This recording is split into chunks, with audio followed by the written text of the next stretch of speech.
На 15 на дена пред Нова година атмосферата во градот е далеку од предновогодишна. Ја нема вообичаената раздвиженост по улиците и трговската мрежа, па се добива впечаток како да нема народ. Загрижени и разочарани се трговците, но и угостителите.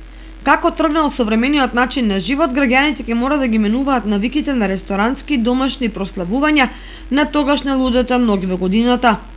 Наместо тоа, во услови на безпарица и раселеност по светот, некој по дома и пред тебе приемниците. Само мал број финансиски мокни ги искористат понудите на агенциите и ќе заменат на дочек во познатите туристички центри. С оглед на фактот дека градови како Кочани немаат мог да организираат музичка и друга забава, како на пример Скопје, останува секој да се снаоѓа како знае и уме. Соочени со слабиот интерес, угостителите се уште тактизираат со објавувањето на ценовници за дочек на Нова година. Нема ниту звучни имиња на естрадни уметници од државата и надвор од неа. Па сепак неофицијално, нокниот провод во новогодишната ног за заинтересираните ќе ги чини од 1500 до 2500 денари, или за двајца 3000 до 5000 денари.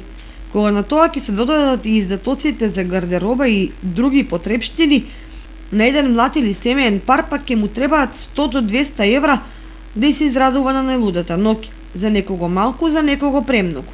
Традицијата на европските метрополи кога е во прашање прославувањето на Нова година, барем за обичните граѓани, е излегување на познатите плоштади, чекање на новогодишниот огномет и потоа секој по дома.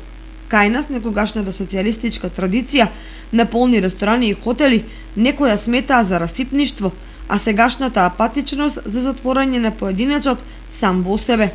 Затоа можеби некој ќе праша каде е тука животот.